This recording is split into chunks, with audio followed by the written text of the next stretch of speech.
You're listening to the Yeshiva of Newark at IDT podcast. I'm your host and curator, Rabbi Abram Kibalevich, and I hope you enjoy this episode. You've bought your tickets. The ushers are about to open the doors. Yes, the Projectionist has Semicha is about to start. But first, you've heard me on this platform touting NRS, a great company whose many dedicated employees I get to see in action. NRS Pay has recently launched its new cost-cutting program called Cash Discount. The way it works is any vendor using NRS Pay Cash Discount has their sale register tabulating automatically a dual pricing, which offers customers a choice of a cash payment, which could result in up to a 4% discount over swiping their card. If your business meets the $18,000 a month threshold, there's absolutely no monthly fee to incur. NRS Pay Cash Discount makes it less expensive to accept credit cards, so you'll save money while helping your customers save at the same time. NRS is offering a time-limited deal right now on this state-of-the-art system. You'll get a free card reader with zero hidden fees, no long-term contract, and no early termination fee, which means you can switch your processing plan without penalty. NRS Pay is a proud part of the IDT Corporation that I've been associated with for over 10 years and has integrity built into its corporate DNA. I know its founder and officers and salespeople, and they truly stand by their product and will help you with live stateside-based customer service on any issue or question. Check nrspay.com for more information or call 833-289-2767. And now here's the Projectionist, Semicha. Enjoy. Clear the aisles, the Projectionist. That's Semicha. I'm here with Yitzchak Kolakowski. Yitzchak, I know that you are excited about another Monster Bash weekend coming up. And once again, I think you've seen almost every film that's going to be offered there. What's the one that piqued your interest the most where you're going this weekend? I'll really be honest. I'm not interested in the films as much as the Chevra. There's only one movie that I don't really recall seeing. It's Target Earth, so I won't be able to talk about that until afterwards. Target Earth means that Earth is being targeted, yes, by aliens who are zeroing in on Earth. Yes, the theme this weekend it's Invasion of Monster Bash. It will be 8 films at the Palace Theater in Canton, Ohio, and they are all 50s sci-fi alien invasion movies. The Thing, The Blob, The Day the Earth Stood Still, Invasion of the Body Snatchers, War of the Worlds, Invasion of the Saucermen, which is kind of a goofy one, more kind of my style than the rest. And the first one they'll be showing is Invaders from Mars. So a few movies in color. Three of the 8 movies that they're going to be showing will be in color. Look, clearly, Hollywood was churning out a lot of B and schlock films in the 50s, but one clearly can surmise that this event is just a mirror of the fact that there was a period in that incredible decade when mostly Eisenhower was president, that invasion flicks were the rage. And if one studio did it, another studio did it, special effects notwithstanding. But what I find interesting is that it was so prevalent. And, the monster films of the 30s that you're so fond of, which you referred to off-pod as the Gothic monsters, the monsters from the classic literature of Shelley's Frankenstein, Stoker's Dracula, later joined by the Wolfman, the Mummy. Those are supernatural type beings or super scientific type beings. But of course, they're rooted not only in that great literature, but also here on this terra firma, that it's either tampering with things we shouldn't tamper with, or there's old evil in the world that we don't realize that it's been with us for so long, like the vampires. What's interesting is that in the 50s, all of a sudden, the terror is from beyond. That doesn't mean there aren't werewolf films in the 50s. I understand there were some as well. But this new uvda, as we say in our parlance and our rabbinic parlance, is something which I think needs to be remarked upon. And it's monsters, yes, but monsters from beyond, monsters from a different place, from a different planet. How would you, as a more than just a Sunday morning fan, someone who's thought about these ideas, why would you say, Yitzchak, that the 50s was such a ripe period for this new idea of monsters invading from the outer space? Well, the Cold War was definitely a big influence in this change. The fear of losing your soul is probably a major aspect. Meaning there were two fears. One was annihilation, which is more represented by the giant monsters, the Godzilla, giant bugs attacking made by radiation. But this is a different type of a genre. This is the aliens coming from another planet. And in two of the movies that we mentioned, Invasion of the Body Snatchers and the Invaders from Mars, the aliens are taking over human bodies and changing the people to the point where they are losing their soul. They are no longer who they are. They might look like the same person, but in Invaders from Mars, just the back of their neck, there's a little thing in the back to indicate that they have been taken over and they're not the same person. Your mother and your father are not necessarily the same people that you thought they were, your teacher at school, the police officer. They're not who they are anymore. The idea is that these aliens are part of a collective. They're not individuals. They're almost like later on in the Star Trek lore, you have the Borg, where it's really just one collective being.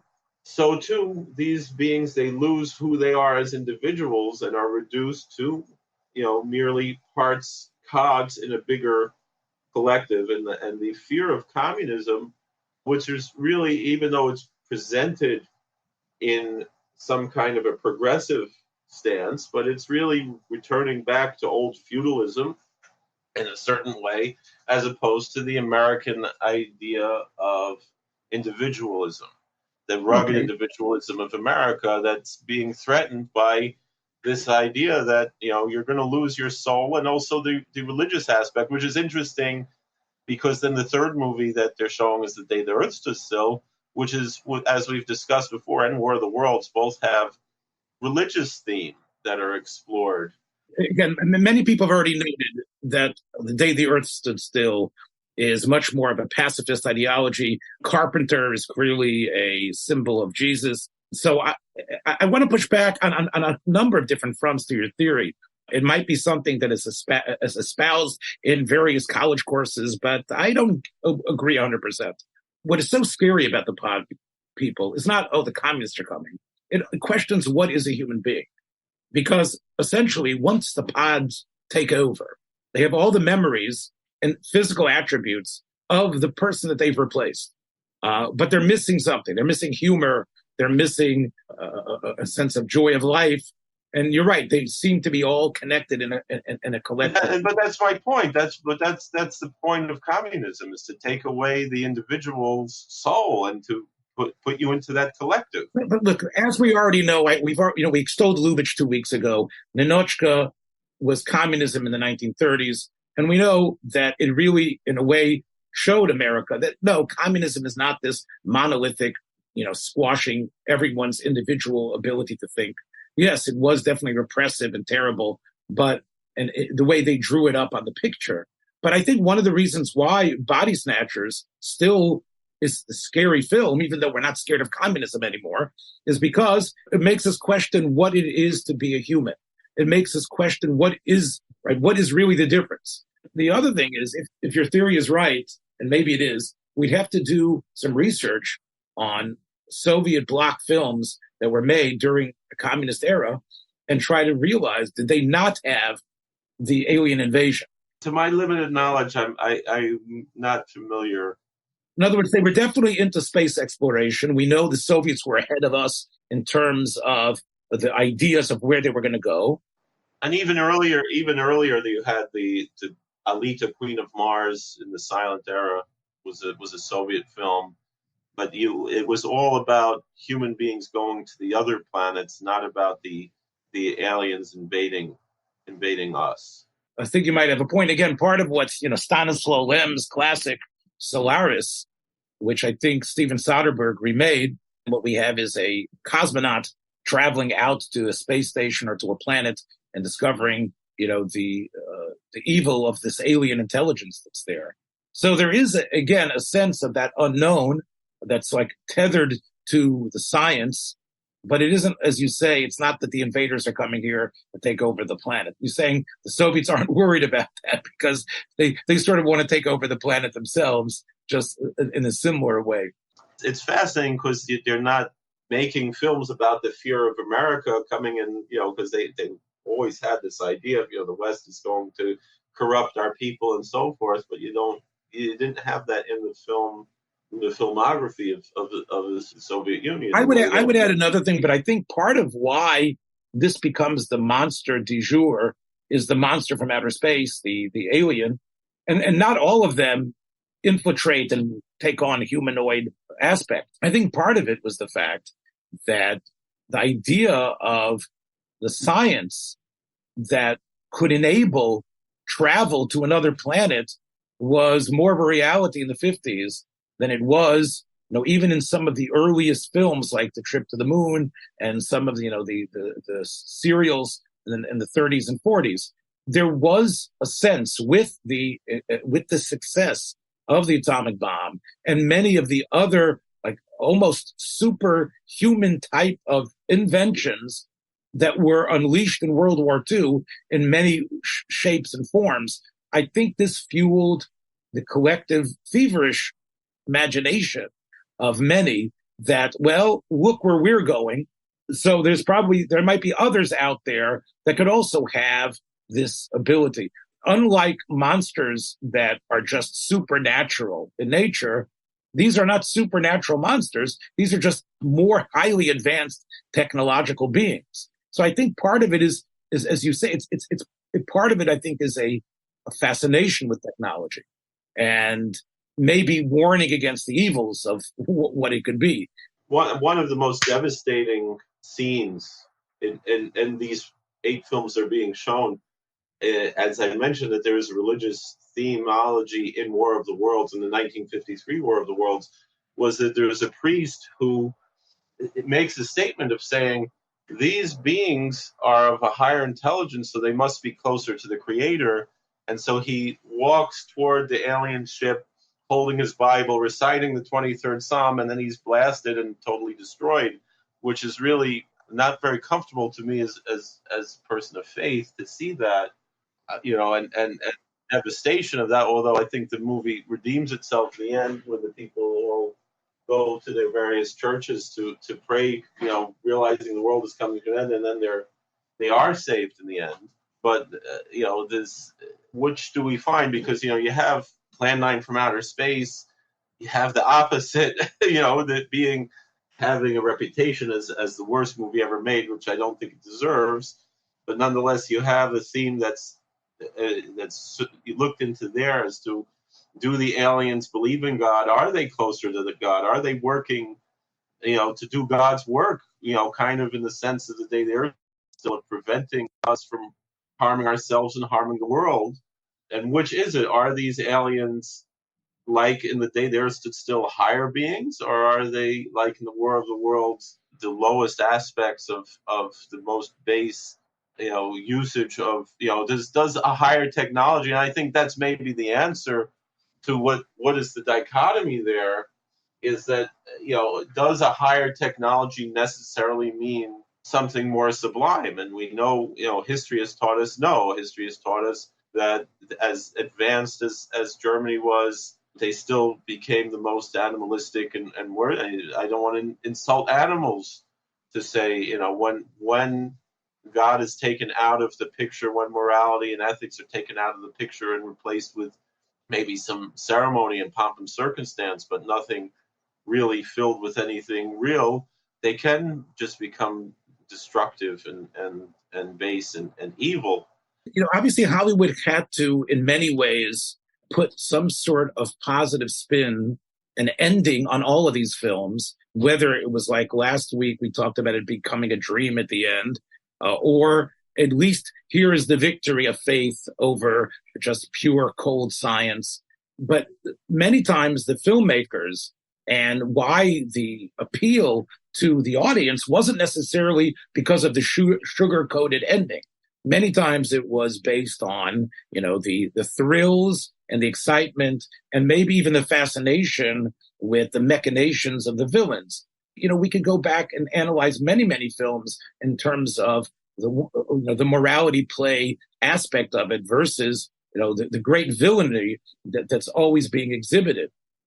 I think that some of it probably is also sort of the roller coaster-like experience that we've talked about with 3D, about what the 50s film going was. I don't remember seeing drive-ins being part of the 30s and 40s landscape as much. Part of it was to have fun with something ridiculous as well. Part of it was, it's a ride. It's a roller coaster ride. I think that might be another reason why, we have these films. The theaters were ordering them. They liked them, and again, people are looking for some place to go. Obviously, these films would not translate at all on the small screen. We've talked about how Hollywood turned around and went to Playhouse 90 and all the other prestige type of programs that were being made for television and turned them into serious films. This is not part of that. I think that might be another reason why we have these space invader films. The point of view of the films are interesting. The one film I mentioned, the first one they're going to show this weekend, the Invaders from Mars, is the point of view of a child. And we've spoken in the last few weeks about child actors and that point of view. And so those two movies, the Invaders from Mars, Invasion of the Body Snatchers, are similar themes, but Invaders from Mars is from a child's perspective, and Invasion of the Body Snatchers from an adult's perspective. It's looking at those same themes from, that different point of view also makes something interesting to discuss and to look into. There's not one size that fits all in discussing a whole series of films, but clearly you can make a Western that's an anti-hero Western. You can make a Western that's just a shoot-'em-up comedy. We know that part of it is got to make money. So therefore, why was this the format that various auteurs decided to insert their disparate visions into? And the reason is because there was something about the alien invasion that was somehow fundamentally accepted by the audiences that were going to go out and put their money down for it. And all right, you might have a serious filmmaker. You might have someone who just wants to have fun. You might have someone who has a greater theme. But they can't just go out there and do their spiel unless they insert it into the tsura of what was popular. And I think that's really what we're talking about. And we can talk about this in Westerns or the genre that I want to speak about, which is, because I gave you the COVID, but let's go back now to the Gangsters films of the 1930s. And I want to talk primarily about a film that spurred my interest. I was not familiar with it. Rowland Brown directed it. Rowland Brown seems to have had a very intense and wild history in Hollywood. He fought with producers, physically fought with them. He was supposedly a communist, and he directed 3 films. He was a screenwriter of many others, many of them that are considered classics. But the first film that he directed was Quick Millions, a 1931 pre-code film with Spencer Tracy. As people who have been listening to this program know, I am a big Spencer Tracy fan. He was one of my father's, Olga Sholm's favorite actors. Could always sit and watch Spencer Tracy. And of course, the Spencer Tracy that I knew was the Spencer Tracy, not just the way he became the old codger in Justice in Nuremberg or in the almost sort of self-parodied version of him in Who's Coming to Dinner, but rather the Spencer Tracy who was the everyman, the Spencer Tracy who was frustrated with Katharine Hepburn sometimes and Pat and Mike and Woman of the Year, the Spencer Tracy who had humor, who had knowledge. He was the person that in many ways Tom Hanks strives to be like, and that people see in him. He's the guy, the every guy. That's why, and that's a mad, mad, mad world. It was strange that he should be the villain. And yet he started off his career playing a villain, or playing very villainous-like, because in the 30s, especially in that era of 1930, 31, 32, Hollywood couldn't get enough of another type of monster, Yitzchak, the gangster. This fellow who somehow starts off as a little kid who lets these demons out of his psyche and takes advantage of what's around him, usually in some big city like New York or Chicago, whether it's Paul Muni and Scarface. Somehow we start with the origin story of this kid. It's Little Caesar, it's Cagney, it's Edward G. Robinson. In this case, it's Spencer Tracy, who decides he's not going to be a chump. He's too lazy to work. He's got an idea that trucking is so crucial for a city to run. All he's got to do is take over the trucking industry, and he has to manhandle it. He can get these bums into it, and everybody's got to pay protection. And within a couple of years, as Rowland Brown shows you, and he does this so wonderfully. I've talked many times about how filmmakers are able to show the passage of time. He shows it in such an inventive way by having a number of different license plates. So you see different license plates with the years emblazoned on the bottom, go from series to series, from the late 20s into the 1931 into the present day. And by the present day, this guy who starts off as a truck driver and, gets into a fight with Edward Kennedy, the cop, and then is sent to jail for a couple of weeks, finally figures out he's not going to just be some sort of working guy. He's going to steal, but not actually do the stealing. He's going to get other people, and he's going to benefit from graft and what was called racketeering at the time. And the film really is shot beautifully. Rowland Brown definitely had a very distinct point of view. There is an incredible scene where after a number of years, after he's already a kingpin and raking it in from society, he has a dinner where the judges, the chiefs of police, the various rich notables of the town are all invited, and they're getting a testimonial dinner for one of them. And there's close-ups of all of them eating in such a grub and sort of a way that the average person would find mius. And then a robbery occurs. And what they want is the jewels, the money, and also any sort of private letters or anything that they have on their personage. Tracy, playing Bugs Raymond, has planned this testimonial, but as we discover, he's also been the one who has planned the robbery. So not only does he have all these public officials wrapped around his finger, he now has them even more wrapped around his finger because he has a whole bunch of private goods on them, which allows him to continue to blackmail them and continue to smear off the top of the trucking industry, the milk industry, whatever it is. This movie indicates that there is organized crime everywhere. And the key is on organization. And Tracy is, of course, an intelligent actor. And even though he plays a sort of rough and tumble kid from the streets, he shows a raw intelligence and understanding of how he can get to anybody. And like I said, the film is a number of different vignettes. It's sort of like episodic. And you can see various examples. In fact, people question how did Raymond Brown, as the screenwriter and director, know about how this sort of graft and corruption happened. He seemed to have an inner knowledge of how gangsterism worked because they paid money in order to find out how the big construction projects were going. They found out who the subcontractors were. And what they did was they terrorized them to a point that they would not go to work unless it was for the mob, for the mafia, for his organization. So the film is really, in a way, somewhat like a documentary about how mob corruption works in a big city. And like Paul Muni in Scarface, like Cagney in Public Enemy, and Edward G. Robinson in Little Caesar, one gets to, of course, zero in on the Achilles heel. All of them have an Achilles heel, these 30s monsters. They're not monsters from the Gothic world. They're us. They're kids who perhaps were treated unfairly, but they're taking advantage of the system. And most of them fall because they somehow reach beyond. It's not great law enforcement that stops them. What stops them eventually is the fact that they get too big for their britches. Some of their partners in crime can't stand the fact that they have insulted them or muscled them out or whatever it is.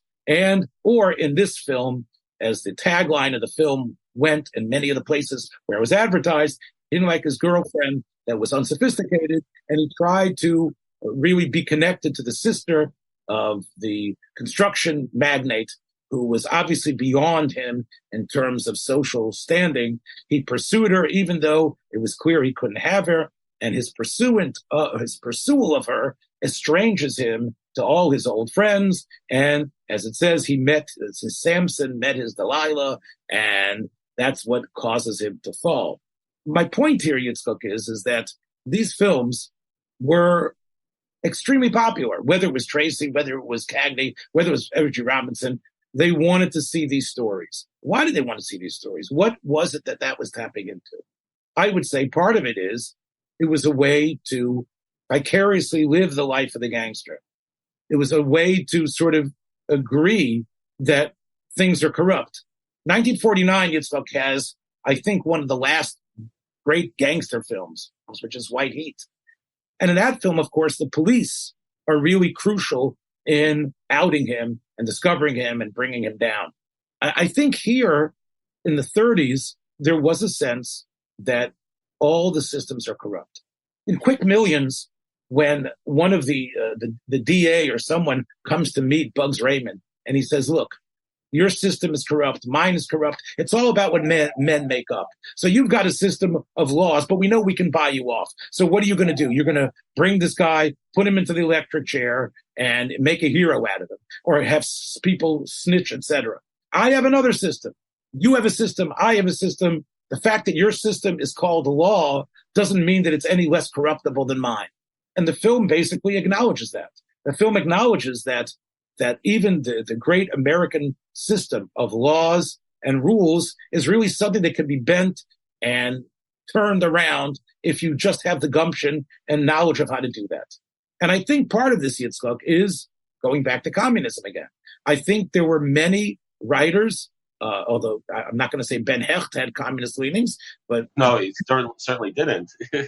But there were many writers and people who were in Hollywood at the time who felt that there was that this was a corrupt system that we were living in, that there was a tremendous amount of inequity. This was the period of the Depression, and the Depression, although it was a national tragedy, there were many finger pointers to the fact that it was the banks, that there was the run on the banks, there was the stock market. All of that is built on a capitalist society that only benefits 0.5% of the population. And those are the people that the films tried to show are all in cahoots with the gangsters. That these guys are not lily white captains of an industry who are making a better America. They are actually people who are creating wage slaves. And although it's true, these monsters that arise, who also sort of become rival magnates, it's really another form of corruption. And that's part of what I think this film specifically is tapping into. I think that's part of the reason why the average Joe lunch pail was interested in watching these gangster films. I'm not sure if it was like a morality play to teach him to be a good boy. I think it was a way to vicariously enjoy the ride of that gangster and to watch him knock people off. There is some musical parts of this film, including George Raft's, I wouldn't call it a pirouette, but he definitely does some moves there, which I think are quite impressive. And he doesn't even have a coin in his hand in the film at all. He carries a revolver, and he's quite ruthless about it. Again, the film does pay lip service to women's leagues that want to uproot corruption, but it also has some of the people who are arguing for stopping the corruption as actual people who had been corrupt themselves. Yes, I was part of it, but now I want to turn over a new leaf. So I think this is really the monster of the 30s. And I think Yitzchak, World War II did a lot to sort of solidify belief in the positivity of the American way of life. I think that the reason why these films, although there were film noirs that dealt with, very seedy type of characters, and there were still some corrupt policemen, in general, it wasn't going to be standard anymore.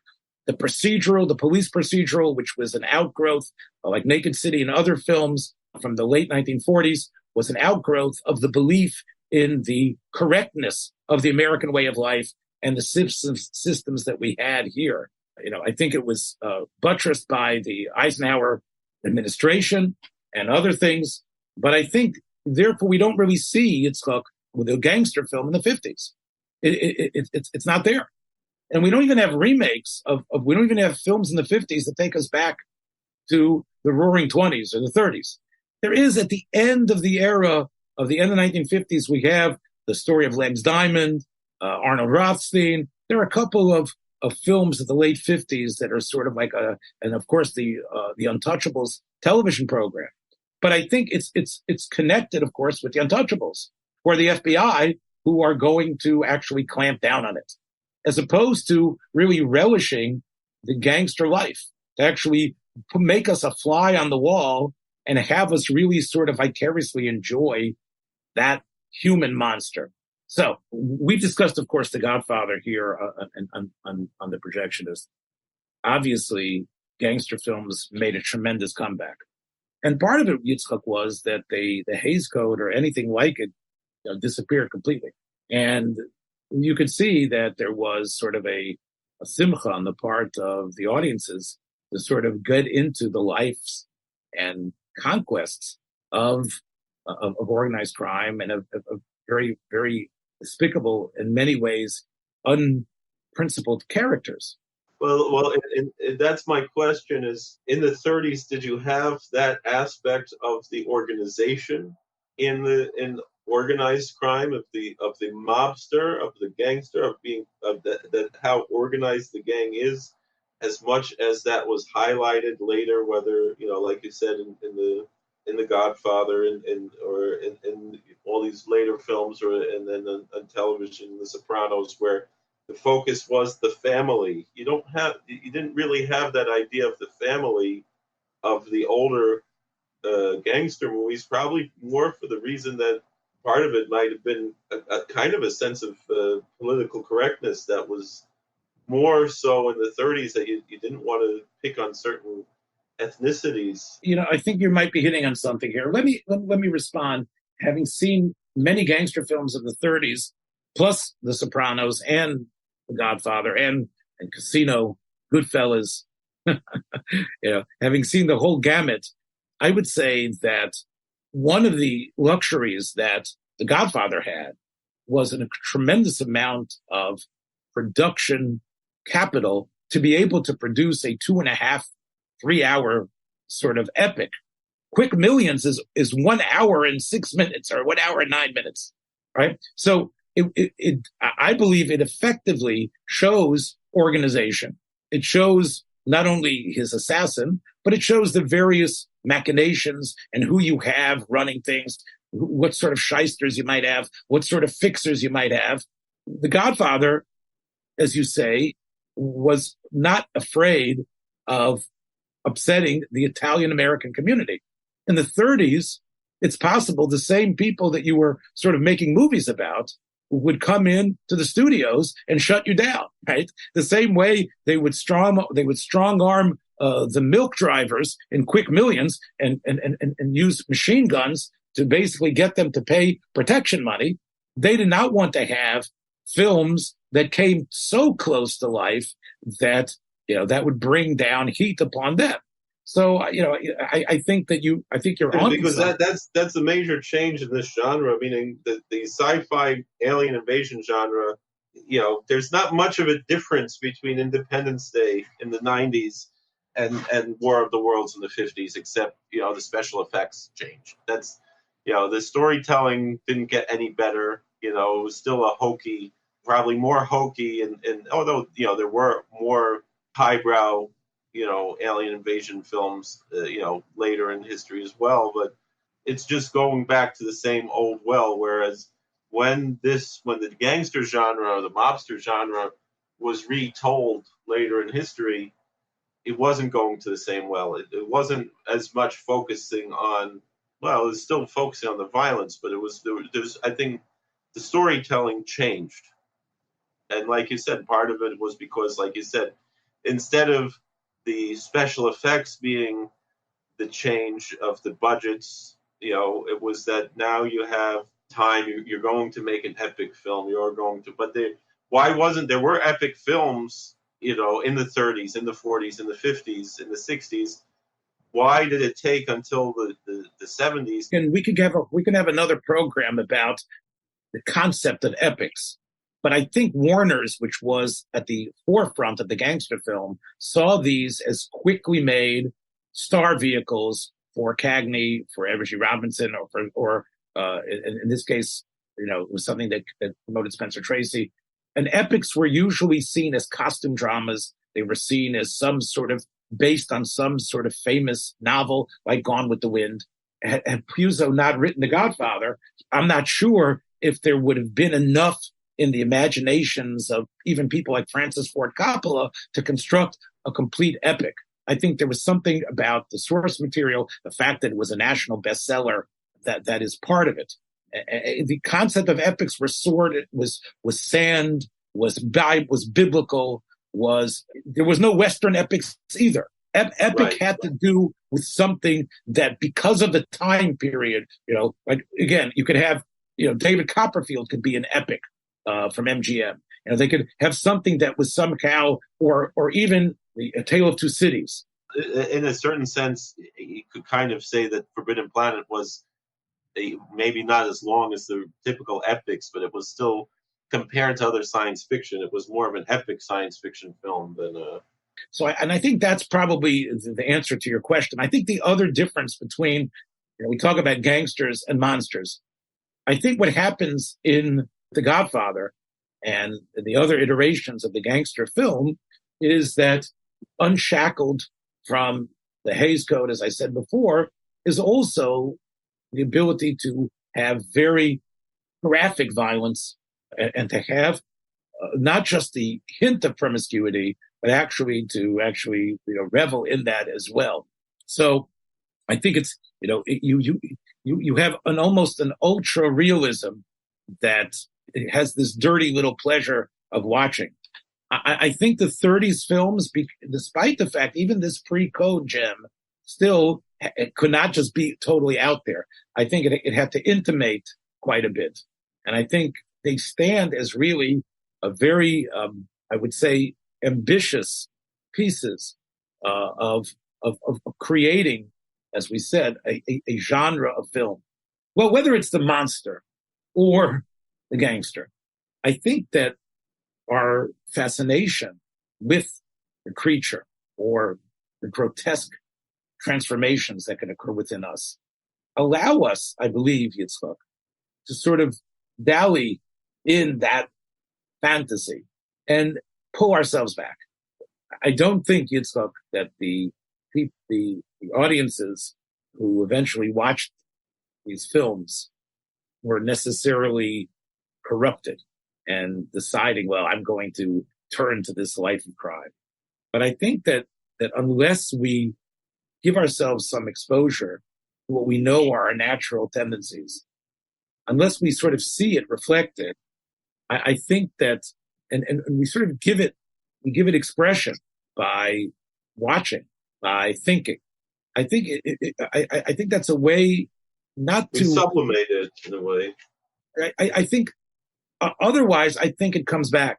I think the fact that it's out there as the monster that eventually is conquered, or the crook that gets sent to the electric chair or gets knocked off, as in Quick Millions, by his buddies. I think that we satisfy that sort of aspect within ourselves, and I think we can be healthier afterwards. I'm not going to say, like you suggested earlier, Yitzchak, that we sort of like use these films to inspire us to the better part of our soul. There are films that do that. I think these films, you want to see the monster. You want to see how the gangster rises. But if it's done well enough, you can go back and that's all you need. Despite things that were said like by extremists like Fred Ringworth, who wrote Seduction of the Innocent, which of course spurred a whole campaign against comics and against, of course, Mad Magazine and others, other things. I don't think that whatever the League of Decency decided, I don't think that the gangster films led to an increase in what was called juvenile delinquency. And, monster films, I don't think, or even possible Yitzchak to be able to be turned into pieces of poisonous ideas. But I think we need these. I think both of us understand that unless we have this vicarious excitement, it ends up inserting itself into our life in ways that we don't notice. Is it possible, Yitzchak, you think that, would you want your kids never to see or never to feel the terror of the pod people?